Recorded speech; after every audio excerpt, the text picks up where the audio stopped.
Rakyat Nepal atau Gurkha mula hadir dalam sejarah negara ini sejak puluhan tahun yang lalu. Mereka mula menjejakkan kaki di tanah Melayu pada tahun 1948.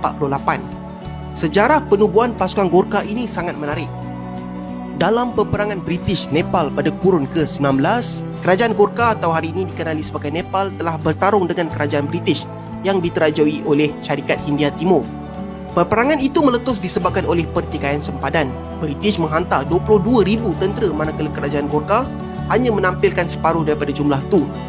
Walau bagaimanapun tentera Gurkha mampu mempamerkan perjuangan yang hebat. Peperangan yang berakhir dengan kemenangan pihak British merupakan Pyrrhic victory ataupun kemenangan yang sangat tipis. Selepas peperangan tersebut, kerajaan British yang kagum dengan semangat juang yang ditampilkan oleh tentera Gurkha telah meminta secara rasmi untuk merekrut tentera Gurkha ke dalam pasukan British. Sehingga ke hari ini, British masih mengekalkan regimen Gurkha di dalam pasukan tentera mereka. Bekas ketua tentera India pernah berkata, jika seseorang itu mengatakan bahawa dia tak takut mati, dia sama ada berbohong atau dia adalah tentera Gurkha. Pasukan Gurkha ini unik dengan penampilan mereka bersama pisau kukri. Pisau ini popular di serata dunia disebabkan penggunaannya oleh tentera Gurkha. Warga Nepal dibawa ke tanah Melayu oleh British sebagai sebahagian daripada tenteranya. Askar British berketurunan Nepal ini ditempatkan dalam unit khas yang dikenali sebagai Brigade Gurkha. Pada awalnya, kehadiran rakyat Nepal ini kurang disenangi oleh penduduk tempatan kerana mereka bekerja di bawah pemerintahan British sebagai pasukan keselamatan. Namun, persepsi masyarakat terhadap Brigade Gurkha ini beransur-ansur berubah apabila Brigade Gurkha diserap bersama askar tempatan dalam misi darurat memerangi komunis dan seterusnya konfrontasi Indonesia. Dalam kedua-dua konflik ini, 13 batalion tentera Commonwealth telah ditubuhkan merangkumi tentera Regimen Melayu, British, Gurkha, Australia dan New Zealand. Askar-askar Gurkha ini walaupun bertubuh kecil tetapi sasa, memiliki sifat berani, berdisiplin, handal berperang di samping mempamerkan tahap kesetiaan yang tinggi. Bersama dengan askar tempatan, unit Gurkha berkhidmat di hutan untuk melawan pengaruh komunis dan konfrontasi Indonesia. Pada 17 Ogos 1964, seramai 100 orang komando Indonesia telah dihantar untuk menyusup masuk ke Malaysia berhampiran Pontian Johor. Mereka dengan pantas disapa oleh pasukan Malaysia dan Commonwealth. Hampir kesemua ditangkap dalam beberapa hari. Pada 2 September 1964, 3 buah pesawat Lockheed C-130 Indonesia telah berlepas dari Jakarta menuju ke Malaysia. Mereka terbang rendah untuk mengelakkan dikesan oleh radar.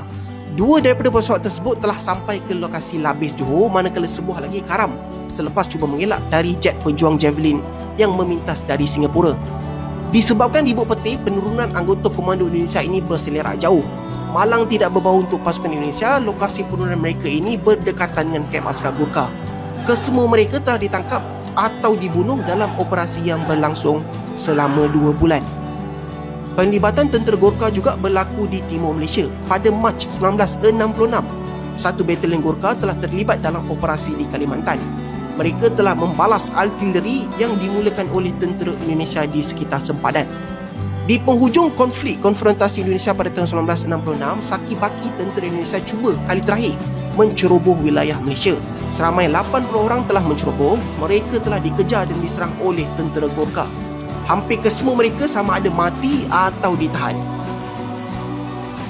Seramai 43 tentera Gurkha telah terkorban, manakala 83 yang lain cedera dalam misi mereka di Malaysia. Di pihak British, regimen tentera Gurkha ini merupakan antara penerima peringkat pahlawan yang tertinggi daripada kerajaan British.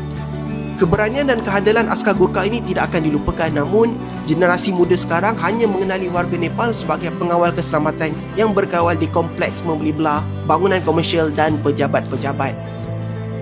Sebagai membalas jasa dan pengorbanan tentera Nepal, Malaysia telah melantik Nepal sebagai satu-satunya rakan diplomatik untuk berkhidmat di sektor keselamatan. Pekerjaan di sektor keselamatan ini hanya dibuka eksklusif kepada warga negara atau warga Nepal sahaja.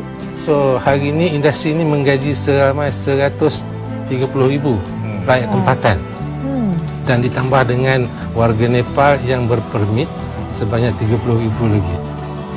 Walaupun kos yang perlu dibayar untuk mendapatkan pengawal keselamatan Nepal ini lebih tinggi, namun majikan tidak keberatan kerana mereka didapati sangat berdisiplin, berani dan jujur ketika bekerja.